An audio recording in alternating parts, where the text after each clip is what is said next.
Oi pessoal, então nós estamos dando continuidade aqui ao nosso conteúdo do terceiro bimestre na matéria de Geografia para o segundo ano A do ensino médio.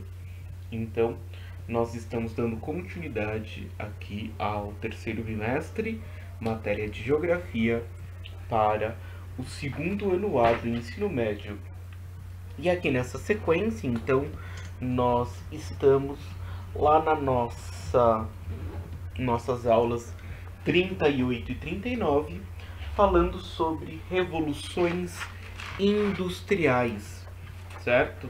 Espero que vocês já estejam com a apostila, ou pelo menos em breve já estejam com a apostila. Nós estamos no capítulo 13, a atividade industrial, capítulo 13 do nosso livro-texto, apostila, aulas 38 e 39, certo? Então, na última semana, no último vídeo, nós passamos lá pela aula 37, falando sobre o desenvolvimento da atividade industrial. Então, nós falamos sobre os 4 estágios de desenvolvimento da indústria, falamos sobre os tipos de indústrias e falamos sobre as novas práticas de organização industrial. Então, falamos sobre as novas formas de organização da indústria. Então, falamos lá sobre o trust, sobre o cartel e o holding. Agora, então, nós vamos falar sobre o processo de revolução, ou seja, sobre o movimento das revoluções industriais, certo? Então, nós vamos falar sobre esse processo de transformação da nossa indústria. Então, nós temos lá: o processo industrial caracteriza-se pela transformação da matéria-prima bruta em bens de consumo. Então, o processo industrial caracteriza-se pela transformação da matéria bruta em bens de consumo. E esse processo, essa transformação, ela não aconteceu de uma hora para outra. Para que isso fosse possível, foi necessário que houvesse um conjunto de elementos que possibilitaram. Então, aí na tela a gente tem a localização geográfica das indústrias, tem caráter estratégico. São diversos os fatores isolados ou em conjunto que interferem na lucratividade ou mesmo na viabilidade de determinados setores, como a proximidade do mercado consumidor, da matéria-prima, mão de obra, das fontes de energia e da disponibilidade de transporte. Estes 5 elementos, eles são básicos na configuração do nosso processo de industrialização. Então, estes 5 elementos, eles nos auxiliam a determinar o desenvolvimento da indústria. Nesse processo, então, vamos definir aqui as nossas 3 primeiras revoluções industriais. Primeira revolução industrial, na segunda metade do século XVIII, a segunda revolução industrial, na segunda metade do século XIX, e a terceira revolução industrial, que acontece ali já na segunda metade do século XX, a gente debarca ali a partir de 1970. A primeira revolução industrial é o momento da presença das máquinas a vapor, do uso do carvão mineral e do desenvolvimento da indústria têxtil. Essa primeira revolução industrial é exclusiva na Inglaterra. Lembrando que a Inglaterra, ela tinha em mãos os elementos necessários para o seu desenvolvimento. Esse acaba sendo o grande diferencial. A Inglaterra tinha em mãos os elementos para industrialização. A segunda revolução industrial, segunda metade do século XIX, a disseminação da indústria pelo mundo, nós temos já o uso do petróleo, energia primária, uso da energia elétrica, energia secundária, e o desenvolvimento do modelo fordista. Então, nós temos aqui o nosso desenvolvimento do sistema fordista de produção. Tudo isso acontecendo aqui na segunda revolução industrial, um momento onde a indústria ela busca se aperfeiçoar. E esse aperfeiçoamento está ligado à distribuição do nosso processo industrial pelo mundo. E aí nós temos a nossa terceira revolução industrial, já no século XX, com a crescente automação e o desenvolvimento do nosso sistema toyotista. Esses sistemas de produção que a gente citou, existe um sistema antes do fordista, que é o sistema taylorista. Primeiro com Taylor, depois Ford e por fim o sistema toyotista. Essa linearidade é uma linearidade ligada à forma de pensar a indústria. A indústria ela não é um sistema produtor frio, vamos colocá-lo assim, mas a indústria é um sistema de produção integrada. O que isso significa? Significa que a indústria ela não fala somente da produção simples, mas ela fala também sobre a mudança de interação social. No desenvolvimento industrial, você não está falando somente da mudança da forma de se relacionar para com um produto, mas você está falando sobre uma mudança da forma de se relacionar com a sociedade. Essa é a grande questão, certo? E aí então nós temos, na segunda metade do século XVIII, inicia-se na Inglaterra a primeira revolução industrial, caracterizada pela mecanização do setor têxtil. Entre as principais invenções desse período, a máquina a vapor foi a mais significativa. Usando o carvão mineral como fonte de energia, o vapor passa a ser utilizado como força motriz, impulsionando a produção fabril, além dos transportes, pois possibilitou a criação da locomotiva a vapor. A primeira revolução industrial, ela acontece na Inglaterra porque a Inglaterra tinha 4 elementos básicos para industrialização. O primeiro, ela tinha capital. Segundo, ela tinha matéria-prima. Terceiro, ela tinha mão de obra. E o quarto era o mercado consumidor. A Inglaterra, na segunda metade do século XVIII e todo o século XIX também, ela era a maior potência do mundo. Então, ela era a nação mais capitalizada. Alguns historiadores afirmam que por volta de 1860 teve início a segunda revolução industrial, impulsionada por inovações tecnológicas como a descoberta da eletricidade, a produção do aço e o surgimento e o avanço de novos meios de transporte, como a invenção do avião e do automóvel, além da expansão das ferrovias e do desenvolvimento de novos meios de comunicação, como o telégrafo e o telefone. As inovações geraram um novo impulso produtivo, contribuindo para a obtenção de maiores lucros empresariais.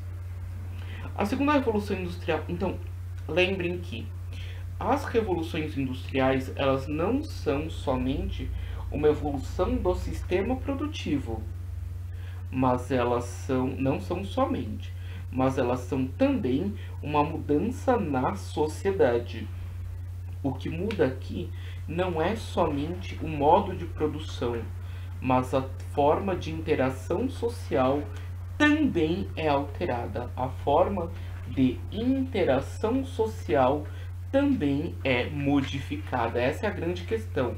Nós temos uma modificação não só no modo de produção, mas na interação social. A forma de ver a sociedade muda com cada uma das revoluções industriais.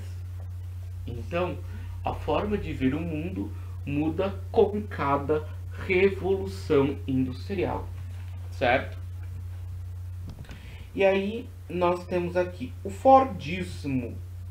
Baseou-se na implantação de maquinários e esteiras rolantes que dinamizavam o trabalho humano, ampliaram a capacidade produtiva das fábricas e favoreceram a redução dos custos de produção à época de sua ampliação, da sua implantação, por baratearem os produtos. Essa estrutura produtiva foi influenciada pela concepção taylorista de sistematização do trabalho. Parte dos métodos de organização fabril desenvolvidos pelo engenheiro Frederick Taylor caracterizava-se pela especialização do trabalhador, que realizava atividades repetitivas alheias ao que está sendo produzido.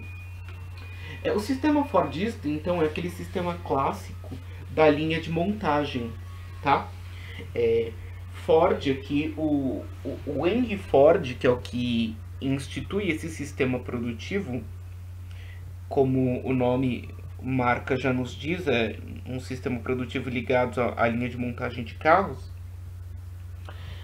Ele compreende a necessidade da mudança do modo de se fazer a indústria. Não existe uma negação para com a indústria, tá? Nós estamos vendo aqui uma percepção na mudança do como fazer a indústria. E Ford, ele pega as inspirações de Taylor e aplica na linha de montagem. Então, Taylor, ele fragmenta ao máximo o sistema produtivo. Ele acredita que a produção deveria ser fragmentada o máximo possível. Ford pega essa fragmentação e organiza em uma linha de montagem. E organiza essa prática em um sistema de montagem.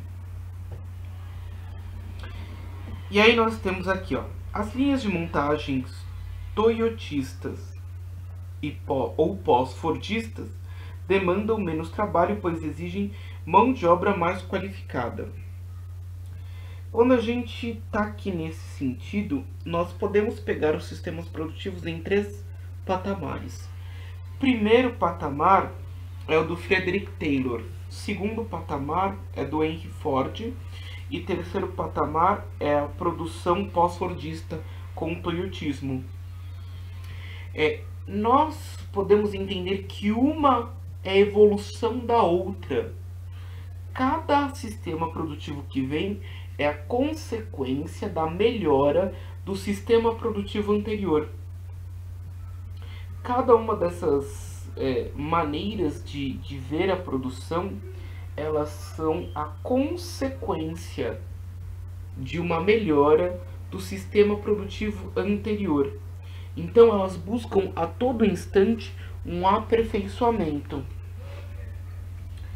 O trabalho individual fordista, passivo e reduzido a apenas uma tarefa nas fábricas, deu lugar ao trabalho realizado por equipes dinâmicas, composta por trabalhadores ativos que conhecem todo o processo produtivo e controlam a qualidade da produção.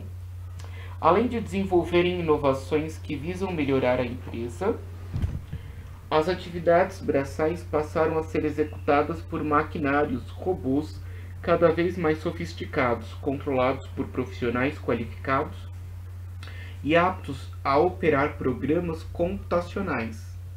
E essa foi a organização na qual se baseou a terceira revolução industrial. Além disso, fundamenta-se na produção just-in-time, técnica de gerenciamento que organizava a produção conforme a demanda de mercado. A produção fordista, ela tinha a ideia da máxima produção no mínimo tempo. A ideia do tempo é dinheiro. Então, ela sempre queria produzir mais. O toyotista, ele vai no sentido contrário. As empresas toyotistas, elas não têm estoque. As empresas toyotistas não têm estoque. Elas produzem quantidades que serão necessárias para o consumo, sem que haja uma produção acima do esperado, sem que haja uma produção acima das capacidades de consumo. O sistema aqui que ele coloca, o just in time, é um sistema produtivo onde você só vai produzir a quantidade exata a ser consumida, onde você limita todos os riscos quanto à perca de produção. Você diminui todos os riscos quanto ao não consumo do produto final. Então, quando a gente fala que um sistema é a evolução do outro, significa que o Fordista surge do Taylor. Então, o Taylor é o primeiro a pensar o sistema produtivo. O Ford melhora o Taylorismo e o Toyota melhora o Fordismo. Um sistema está atrelado ao outro, porque ele vai pegar o que deu certo, vai retirar o que deu errado e vai melhorar a performance da indústria, certo? Na atualidade, as indústrias high-tech, ou de alta tecnologia, têm maior flexibilidade espacial, ou seja, maior liberdade para determinar o local onde serão instaladas. Sua necessidade principal é localizar-se próxima a grandes centros de pesquisa e contar com a infraestrutura de grandes conglomerados urbanos. Essas indústrias high-tech, elas são indústrias que hoje a gente utiliza a expressão 4.0. São indústrias de alta performance tecnológica, e hoje cada vez mais as indústrias elas buscam um desenvolvimento produtivo por automação, ou seja, o maior sistema produtivo com a menor dependência humana. O maior sistema produtivo com a menor dependência humana. Eu penso o meu sistema produtivo de maneira independente, ou seja, de um sistema produtivo que não se encontre preso às ações ou à presença humana. Os polos de alta tecnologia, tecnopolos, geralmente se concentram ao redor de grandes universidades ou centros de pesquisa, onde a mão de obra altamente qualificada é responsável pela criação e pelo aperfeiçoamento de produtos de alta tecnologia. O maior exemplo de um tecnopolo é o Vale do Silício, localizado na Califórnia, no oeste dos Estados Unidos. Esses tecnopolos, nós podemos pensar que hoje são indústrias que não produzem um produto. Redundante, né? Como assim? São indústrias que têm como produto final a tecnologia. Eles não produzem um celular, vamos pensar assim, mas eles produzem uma tecnologia especializada para o desenvolvimento de novos celulares. Hoje, esse sistema de tecnopolos, elas vão além do produto final, mas elas estão no processo anterior ao produto final. Elas pensam toda a cadeia produtiva de uma maneira autônoma e cada vez mais eficiente. A busca desses tecnopolos é a máxima eficiência com menor custo. Certo? Então, vamos lá. Revoluções industriais.